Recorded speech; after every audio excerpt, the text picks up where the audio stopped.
Sloth ভাইরাসে আক্রান্ত Latin America. মহামারী আতঙ্কে দিন কাটছে সারা বিশ্বে। করোনা মহামারীর পরপরই আফ্রিকাতে আসে এমপক্স ভাইরাস, অর্পসি ভাইরাস বা স্লথ ভাইরাস। তবে এই ভাইরাসটি স্লথ ভাইরাস হিসেবে বেশি পরিচিতি পায়। সুপ্রিয় দর্শক, আসুন জানি স্লথ ভাইরাস কি, কোন কোন পোকামাকড় বা প্রাণী থেকে এই ভাইরাস ছড়ায়।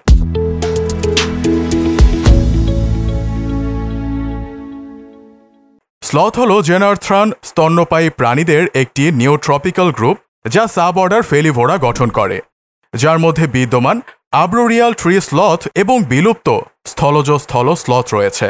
তাদের চলাফেরার ধীর গতির জন্য সুপরিচিত।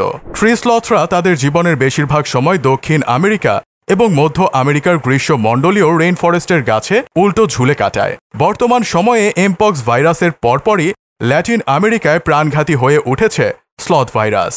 বিশেষ প্রজাতির পোকা ও মশার কারণে এই ভাইরাসটি মানব শরীরে ছড়াচ্ছে। চলতি বছর ল্যাটিন আমেরিকার দেশ ব্রাজিল, কলম্বিয়া, পেরু, বলিভিয়া ও কিউবাতে শনাক্ত হয়েছে ৮,০০০-এরও বেশি রোগী। কিউবা থেকে মার্কিন যুক্তরাষ্ট্রে ফিরে আসা ২০ জনেরও বেশি লোক সাম্প্রতিক মাসগুলোতে এই বাগ দ্বারা সংক্রামিত একটি ভাইরাসে সংক্রমিত হয়েছেন। ফেডারেল স্বাস্থ্য কর্মকর্তারা মঙ্গলবার বলেছেন, তাদের সকলের অরোপাউচে ভাইরাস রোগ ছিল, যা স্লথ ফিভার নামেও পরিচিত। এখনও ভ্যাকসিন আবিষ্কার না হওয়ায় বাড়ছে ঝুঁকি। পূর্বে অ্যামাজন বেসিনে ছিল এই স্লথ ভাইরাসের বিস্তার। ২০২৩ সালের পর থেকে এই ভাইরাস জিনগত পরিবর্তনের মাধ্যমে আরও শক্তিশালী হয়ে উঠেছে। এই ভাইরাসে আক্রান্ত ২ ব্রাজিলিয়ানের মৃত্যুর পর ভাইরাসের আগে যুক্ত হয়েছে প্রাণঘাতী বিশেষণটি। এছাড়াও ২ জন গর্ভবতী মায়ের শরীরেও এই ভাইরাস শনাক্ত হয়েছে।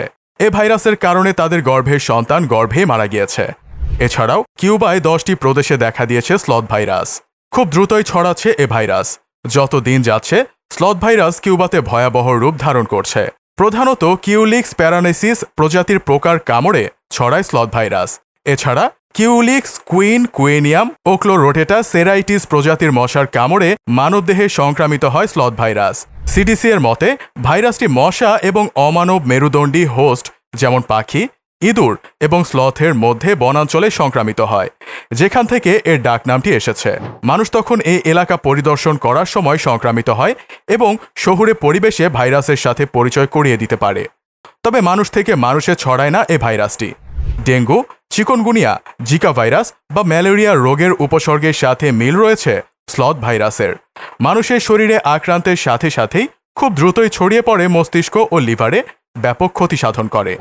স্লথ ভাইরাসের উপসর্গের মধ্যে উল্লেখযোগ্য হল তীব্র মাথা ব্যথা, মাংসপেশিতে ব্যথা এবং ঘন ঘন বমি হওয়া।